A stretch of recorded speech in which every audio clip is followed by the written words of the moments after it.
नमस्कार, आप देख रहे हैं आपका अपना चैनल भिवानी हलचल खबरों के संग में मैं हूं मनोज कुमार। आइए डालते हैं नजर आज के समाचारों पर। प्रदेश भर में हरियाणा विद्यालय शिक्षा बोर्ड द्वारा संचालित परीक्षाओं की शुरुआत बुधवार को हुई। 12वीं कक्षा की हिंदी विषय की परीक्षा अनेक केंद्रों पर शांतिपूर्वक संपन्न हुई। इन परीक्षा केंद्रों पर उड़न दस्तों ने पहुंचकर निरीक्षण किया और परीक्षा की पवित्रता बनाए रखने के निर्देश भी दिए। हरियाणा विद्यालय शिक्षा बोर्ड द्वारा आज प्रदेश भर में 12वीं की परीक्षा का आयोजन किया गया। बोर्ड द्वारा आज हिंदी की परीक्षा का आयोजन हुआ। बच्चे अच्छी तैयारी के साथ एग्जाम सेंटर में पहुंचे। परीक्षार्थियों का ये भी कहना था कि बेशक कोरोना काल में आधा वर्ष स्कूल खुल पाए, लेकिन बच्चों की तैयारी को देखते हुए सिलेबस ने बोर्ड कम कर दिया था। बच्चे भी फुल कॉन्फिडेंस से पेपर देने के लिए आए। बोर्ड द्वारा सभी तैयारियां पूरी की गई थी। बच्चों का कहना था कि एग्जाम की उनकी पूरी तैयारी है। उनकी और अध्यापकों ने उनकी बहुत तैयारी कराई है। माननीय उपायुक्त महोदय द्वारा गठित उड़न दस्ते में राजकीय कन्या वरिष्ठ माध्यमिक विद्यालय ने परीक्षा केंद्रों की जांच की गई और परीक्षा की पवित्रता बनाए रखने के निर्देश भी दिए गए। वहीं सभी ड्यूटी वालों के परिचय पत्र और पेपरों की भी जाँच अच्छे से की गई। कौन से स्कूल पढ़ते हो आप? इस बार कोरोना के कारण नहीं पाए, क्या मानते हो आप? आधे साल में तैयारी हो पाई पूरी? आधे साल मतलब आधा साल स्कूल है, इसलिए मतलब सिलेबस भी कम कर दिया गया इसकी वजह से। तो मतलब ठीक है, तैयारी है, मतलब फुल कॉन्फिडेंस है। का पेपर है एसकेएम स्कूल। कौन से सब्जेक्ट का पेपर है? हिंदी सब्जेक्ट का बेटा पेपर। इससे ये फायदा है कि जो एक घंटे का समय मिलेगा, इसे 1 घंटे में एमसीक्यू क्वेश्चन कर लेंगे, 1 घंटे में बड़े क्वेश्चन। हरियाणा विद्यालय शिक्षा बोर्ड द्वारा संचालित 10वीं और 12वीं की परीक्षाओं का शुभारंभ आज हो गया है। ये माननीय डीसी साहब का उड़न दस्ता है, जो कि B3 government girls senior secondary school Bhiwani में इस समय दस्तक दे रहा है। चारों तरफ पुलिस का अच्छा प्रबंध है। चारों तरफ जो है बाहर की कोई भीड़ आपने देखा होगा जमा नहीं है।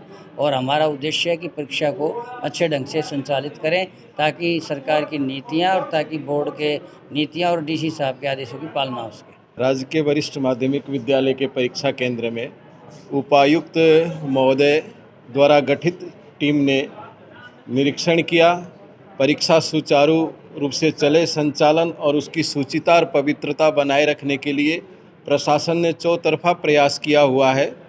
पुलिस भी सक्रिय भूमिका में दिखाई दे रही है और स्टाफ काफ़ी सक्रिय भूमिका में ईमानदारी के साथ अपनी ड्यूटी निभा रहे हैं। और हम सभी का लक्ष्य यही है कि परीक्षा की पवित्रता और सुचिता बनी रहनी चाहिए।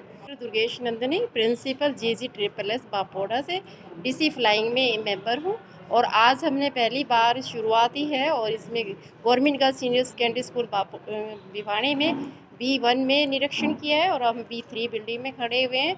पूरा जो प्रोग्राम है या पूरा जो प्रबंध है वो बहुत ही सुचारू रूप से चल रहा है। सभी स्टाफ मेंबर्स टाइम पे आए हुए थे। सभी जो क्वेश्चन पेपर्स हैं वो अच्छी तरह से बांट दिए गए हैं। सभी स्टूडेंट्स जो हैं वो अपने काम में पेपर में शुरू कर रहे हैं। कोई भी कहीं भी दिक्कतबाजी नहीं है। भारतीय जनता पार्टी ने बूथ स्तर पर पार्टी को मजबूत करने के लिए स्थानीय तोशाम रोड बाईपास पर स्थित अपने कार्यालय में एक विशेष बैठक का आयोजन किया। बैठक में जिला अध्यक्ष शंकर धूपड़ के अलावा पूर्व जिला अध्यक्ष नंदराम धानिया, सभी शक्ति केंद्र पालक केंद्र प्रमुख व सह प्रमुखों ने इस बैठक में भाग लिया। भिवानी के तोशाम बाईपास स्थित बीजेपी कार्यालय में आज भाजपा नगर मंडल भिवानी के सभी शक्ति केंद्र पालक, शक्ति केंद्र प्रमुख और सह प्रमुख शक्ति केंद्र प्रभारियों की बैठक का आयोजन किया गया। बीजेपी के जिला अध्यक्ष शंकर धूपड़ ने बताया कि आज सभी बूथ समितियों के गठन को लेकर शक्ति केंद्रों की बैठक का आयोजन किया गया, जिसमें भाजपा को बूथ स्तर पर मजबूत करने के लिए समितियों के गठन के लिए चर्चा की गई। इस बैठक में भाजपा के पूर्व जिला अध्यक्ष नंदराम धानिया को भी दोनों मंडलों को लेकर जिम्मेदारियां सौंपी गई। शक्ति केंद्र प्रमुख, पालक और प्रभारियों की बैठक बुलाई है। इसमें जो बूथ समितियां गठन के बारे में हमने चर्चा करनी है। भारतीय जनता पार्टी की सदा से एक नीति रही है कि बूथ पर उसकी कमेटी मजबूत रहे और आज हम पन्ना प्रमुख बनाने के बारे में, पन्ना समितियां बनाने के बारे में भी चर्चा करने वाले। इसके नाते से और एक हमने भिवानी के जो 2 मंडल हैं उनका, जैसे अभी नगर पालिका के चुनाव होने हैं, तो उसके नाते से हमने पूर्व में जिला के अध्यक्ष रहे भाई नंदराम जी धानिया, उनको भी ये जिम्मेवारी दी है कि उस चुनाव के नाते से वो भी इन बूथ समितियों को, उनको सबको एक्टिवेट करने का। हमारे सदस्यता अभियान अभी आप देखेंगे कि अभी युवा मोर्चा का सदस्यता अभियान हमारा पूरे प्रदेश में चला, उसमें लगभग 4 लाख लोगों ने सदस्यता ग्रहण की है। और कल माननीय प्रदेश अध्यक्ष जी ने महिला मोर्चा की भी एक बैठक की और महिला मोर्चा की बैठक में ये तय हुआ कि महिला मोर्चा भी हर बूथ पर यह सदस्यता अभियान अपना चलाएगा। इसी प्रकार से किसान मोर्चा के बारे में भी, एससी मोर्चा के बारे में भी जो है सदस्यता अभियान हमारा वो है। स्थानीय दिनोद गेट स्थित अंचल हॉस्पिटल के नजदीक हुए झगड़े व हाथापाई को लेकर दोनों ही पक्ष एक दूसरे पर आरोप लगाते नजर आए।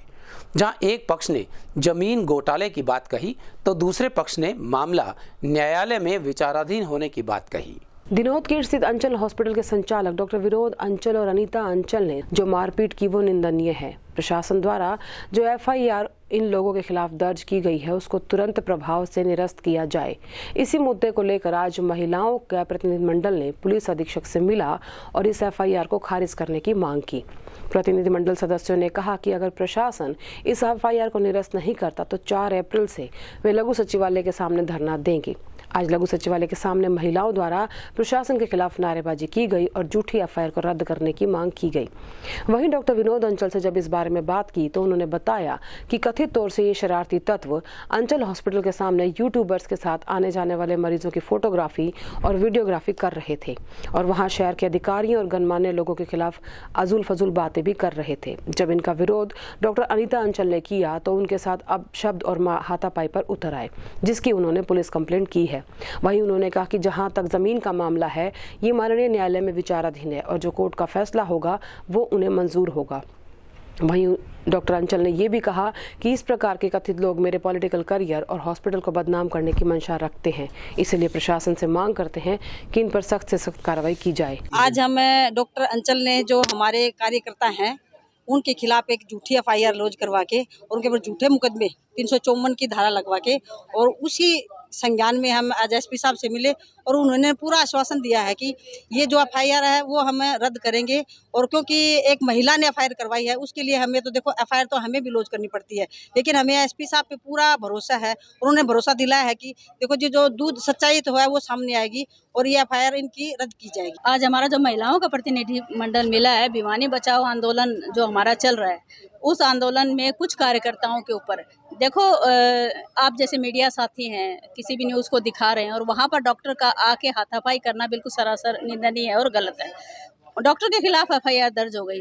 अब हैरानी की बात यह है कि डॉक्टर ने एनकाउंटर करने के लिए उस एफआईआर के एवज में अपने वाइफ को लेकर के भाई मेरी वाइफ के साथ छेड़खानी करी। अब आप बताओ इससे ज़्यादा झूठी चीज़ें क्या होंगी। और हमारे पास इतनी सारी वीडियोस हैं, आप जैसे पत्रकार छायाबंधु उसको डायरेक्ट दिखा रहे थे, सीधा प्रसारण था, उसमें साफ दिखाई दे रहा है, कोई कैसे इसको छेड़ लेगा। तो ये सरासर झूठी कार्रवाई है। एसपी साहब ने हमें पूरा आश्वासन दिया है, उनको भी लगता है कि ये झूठी है और शायद ये कहीं ना कहीं कोई पॉलिटिकल प्रेशर था जो उन्होंने एफआईआर दर्ज करी। मैं तो सिर्फ ये कहना चाहूँगी जो भी भिवानी वासी हैं उनके लिए मेरा सभी से अनुरोध है कि कोई भी ऐसी जैसे अंचल वालों ने हरकत की है ऐसी कोई भी ना करे, क्योंकि भिवानी के लोग ही लूटने वाले हैं और भिवानी के लोग ही लूट के बैठे हैं। तो आवाज़ तो कोई ना कोई उठाएगा और जो आवाज़ उठाता है उसके ऊपर अगर 354 की धारा लगा के ब्लेम लगाते हैं तो ये सबसे बड़ी शर्मनाक बात होगी। जो ज़मीनी हमारा ये मुद्दा बना रहे हैं हॉस्पिटल का, उसकी पहले डिप्टी कमिश्नर के थ्रू एसडीएम साहब जांच कर चुके हैं कि यह जो ज़मीन है प्राइवेट लैंड्स प्राइवेट व्यक्तियों की है और यह इसका जो मुकदमा है वो माननीय यहाँ न्यायालय में चल रहा है, ठीक है। तो लेकिन कुछ लोग और वहाँ अधिकारियों को और गणमान्य व्यक्तियों के बारे में ऊल फजूल बातें करने लगे, ऊल फजूल अपने बयानात करने लगे और अस्पताल के आने वाले मरीजों की, सबकी आने जाने वालों की वो फ़ोटोग्राफ़ी और वीडियोग्राफी करने लगे। उस समय हमारे गार्ड और डॉक्टर अनीता अंचल ने उसका जब विरोध किया और मेरे को बुलाया और हमने जब इसका प्रतिरोध किया तो उन्होंने मैडम अनीता अंचल को अपशब्द कहने शुरू कर दिए और मेरे ऊपर उन्होंने हाथापाई की, जिससे जब हमने उनसे बातचीत जब हम उनके पास गए तो उन्होंने और ज़्यादा बदतमीजी डॉक्टर अनीता अंचल के साथ की, जिसकी हमने पुलिस कंप्लेंट की। हमने कहा तुम जाओ, तो इससे ज़्यादा और वो ज़्यादा भड़क गए और वो ज़्यादा हाथापाई पे उतारू हो गए। गांव खरक के नरेंद्र के पास मौजूद मुर्रा नस्ल के झोटे ने 2022 कृषि मेला भिवानी में कमाया नाम। आपको बता दें कि गांव खरक के नरेंद्र के पास मुर्रा नस्ल का 2.5 बरस का एक छोटा जो चर्चा का विषय है, जिसने 2022 के पशु मेले में 12वां स्थान हासिल किया था। नरेंद्र ने बताया कि इसकी उम्र कम होने की वजह से यह नंबर 1 से पीछे रह गया। भविष्य में यह नंबर 1 का झोटा होगा। यह आसपास के इलाके के मुर्रा नस्ल का बढ़िया झोटा है। झोटे के मालिक ने बताया कि कोई भी इस झोटे को खरीदना चाहता है तो संपर्क करे गांव खरक के नरेंद्र कुमार से। संपर्क सूत्र 7357276407 व 9896491508। खेल चाहे कोई भी हो, भिवानी के खिलाड़ियों का दबदबा बना ही रहता है। हाल ही में 11वीं एवं 12वीं नेशनल फील्ड इंडोर चैंपियनशिप में भिवानी के खिलाड़ियों ने तीरंदाजी में भी अपना दमखम दिखाया और स्वर्ण और कांस्य पदकों पर अपना कब्जा किया। इन्होंने अपनी जीत का श्रेय अपने कोचेस को दिया है। हाल ही में मुंबई में आयोजित 11वीं और 12वीं नेशनल फील्ड इंडोर तीरंदाजी चैंपियनशिप में भिवानी के खिलाड़ियों का दबदबा रहा। इस प्रतियोगिता में किरण दलाल ने स्वर्ण पदक जीता, जबकि अंडर 17 में मयंक ने गोल्ड, हेमंत ने गोल्ड, अमन ने कांस्य पदक जीते। कैप्टन हवा सिंह मुक्केबाजी अकादमी के सचिव प्रीतम दलाल ने बताया कि पदक विजेता खिलाड़ियों ने अपनी जीत का श्रेय अपने माता पिता और प्रशिक्षक विक्रम को दिया। पदक विजेता खिलाड़ियों का भिवानी रेलवे स्टेशन पहुंचने पर जोरदार स्वागत किया गया। वहीं जुलूस की शक्ल में खिलाड़ियों को लाया गया। यहाँ आपको बता दें कि किरण दलाल पहली महिला खिलाड़ी है जिसने भिवानी के लिए स्वर्ण पदक जीता है। मेडल जीता है। Senior compound women gold medal. बहुत अच्छा था, महाराष्ट्र में ऑर्गेनाइज हुआ था। आज हमारे नाथवास गांव के लिए बहुत खुशी का दिन है, क्योंकि मैं तो बॉक्सिंग जनरल सेक्रेटरी होते हुए फिर भी हमारे गांव की एक लड़की आर्चरी में गोल्ड लेके आई है नेशनल में, और किरण लड़की है रंधावा की बेटी। तो रंधावा ने और उसके जीवना जो ताऊ जी है, पूरे फैमिली ने बड़ी मेहनत करी इसके लिए, और गांव भी बड़ा खुश हुआ कि हमारी पहली बार कोई आर्चरी में भिवानी का ही गोल्ड पहली बार आया है। आर्चरी में नहीं आया था, बॉक्सिंग में आए हैं, एथलेटिक्स में आए हैं, कबड्डी में आए हैं, कुश्ती में आए हैं। तो आर्चरी का एक अलग गेम होते हुए, जो कि जैसे अपने चोपड़ा था, जेवलिंग जो कि यहाँ की नहीं पहचाना जाना था, ऐसे ही हरियाणा में आर्चरी गेम नहीं पहचाना जाता है। ज़्यादातर टाटा नगर जमशेदपुर की टीमें इसमें अव्वल है, और जो जंगल टाइप एरिए हैं जहाँ पर ये होते हैं, वहाँ के खिलाड़ी ज़्यादा अच्छे होते हैं। केंद्रीय सामाजिक न्याय एवं सहकारिता मंत्रालय देश के करीबन 2 करोड़ 68 लाख बुजुर्गों को सहायक उपकरण उपलब्ध करवाएगा। गौरतलब है कि भारत सरकार के वरिष्ठ नागरिक सशक्तिकरण विभाग द्वारा वरिष्ठ नागरिकों को आत्मनिर्भर बनाने हेतु चलाई गई इस योजना के तहत भिवानी में करीबन 350 वरिष्ठ नागरिकों को ये सहायता उपकरण उपलब्ध करवाए गए। इस बारे में जानकारी देते हुए विभाग से जुड़े नोडल अधिकारी एस.के. रथ ने बताया कि देश के वरिष्ठ नागरिकों को सशक्त बनाने, स्वावलंबी एवं समावेशी वातावरण प्रदान करने के उद्देश्य से उन्हें सहायक उपकरण उपलब्ध कराए जाते हैं, ताकि बुजुर्ग किसी पारिवारिक सदस्य के बजाय आत्मनिर्भर बने और समाज में सम्मान से जीवन गुजार सके। इसके तहत 6 जिलों के 350 बुजुर्गों को व्हील चेयर, कमोड सीट, कृत्रिम दांत, चश्मा, कान की मशीन, सर्वाइकल कॉलर, वॉकर, बैसाखी, कमर और घुटनों की बेल्ट, डायबिटिक जूते आदि उपकरण दिए गए। इन उपकरणों को देने से पूर्व गांव-गांव जाकर विभाग के लोगों ने सर्वे कर बुजुर्गों को चिन्हित किया, जिसके बाद आज उन्हें ये लाखों रुपए के उपकरण निःशुल्क बांटे गए। वहीं वरिष्ठ नागरिकों ने कहा कि बुजुर्ग होने के चलते उन्हें अनेक शारीरिक कठिनाइयों का सामना करना पड़ता है। ऐसे में सरकार द्वारा आज उपलब्ध कराए गए सहायक उपकरण उनके जीवन को आसान और सुलभ बनाने में महत्वपूर्ण भूमिका निभाएंगे। इसके लिए उन्होंने केंद्र और राज्य सरकार के सहायक उपकरण उपलब्ध कराने के विभागों का भी धन्यवाद किया। आज मैं एस.के. रथ, नोडल अधिकारी भारत सरकार के अलिम्को की तरफ से आज ये कार्यक्रम अरावली पावर कंपनी लिमिटेड, जो कि भारत सरकार का एक संयुक्त उद्यम है एनटीपीसी लिमिटेड का, उसके CSR माध्यम से ये फंड दिया गया है। ये योजना चलाया जा रहा है, जिसके माध्यम से जितने भी वरिष्ठ नागरिक हैं, जिले के आसपास के 6 जिले के जितने भी वरिष्ठ नागरिक हैं, उन सभी को उनके शारीरिक कमी को मद्देनज़र रखते हुए निर्धारित उपकरण दिया जा रहा है, जिसको हमारे डॉक्टर की टीम 2 महीने पहले यहाँ विजिट किए थे, गांव-गांव में गए थे और सभी का असेसमेंट किए थे, सभी का प्रिस्क्रिप्शन लिखा था कि किसी को जो भी डिफॉर्मिटी है उनके शरीर में, उसी के मद्देनजर रखते हुए उनको विभिन्न उपकरण दिया जा रहा है। आज करीब 350 वरिष्ठ नागरिकों को उपकरण दिया जा रहा है और इसमें अन्य उपकरण हैं जैसे व्हील चेयर, दांत, चश्मा, छड़ी, कान की मशीन, कमर की बेल्ट, घुटने की बेल्ट, कंधे की बेल्ट और डायबिटिक जूते और वृद्धावस्था जूते इत्यादि उपकरण दिया जा रहा है, प्रदान किया जा रहा है। सभी कमर बेल्ट है, गर्दन बेल्ट है, चश्मा है, दांत है, जूते हैं। बहुत बधाई देते हैं हमको, सरकार को बहुत अच्छा करते हैं। करीबन सप्ताह भर पहले सीटेट की परीक्षा और अब अच्छे रैंक के साथ नेट की परीक्षा पास कर भिवानी की नेहा ने जूनियर रिसर्च फेलोशिप प्राप्त की है। इस सफलता का श्रेय अपने माता पिता को देते हुए उन्होंने भिवानी हलचल की टीम के साथ विस्तार से बातचीत की। Hello, myself Neha, and today my net result announced, and I got 149th rank in my net exam, and I got JRF with my net exam in math subject. Thank you. परंपरागत रीति रिवाजों के साथ स्थानीय Meham road स्थित बुधवारी माता मंदिर में भक्तों द्वारा पूजा अर्चना की गई और श्रद्धा और विश्वास के साथ मनोकामना भी मांगी।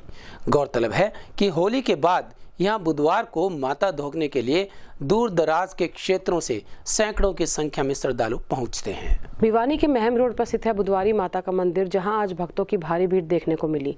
गौरतलब है कि होली के बाद दूसरे बुधवार को बुधवारी माता के मंदिर में भक्त मां की पूजा अर्चना करने के लिए पहुंचते हैं। मान्यता है कि माता के मंदिर में जो भी भक्त सच्चे श्रद्धा और विश्वास के साथ मनोकामना मांगते हैं वो पूरी होती है और आज के दिन भक्त माता के मंदिर में गुलगुले और पूड़ों का भोग लगाते हैं।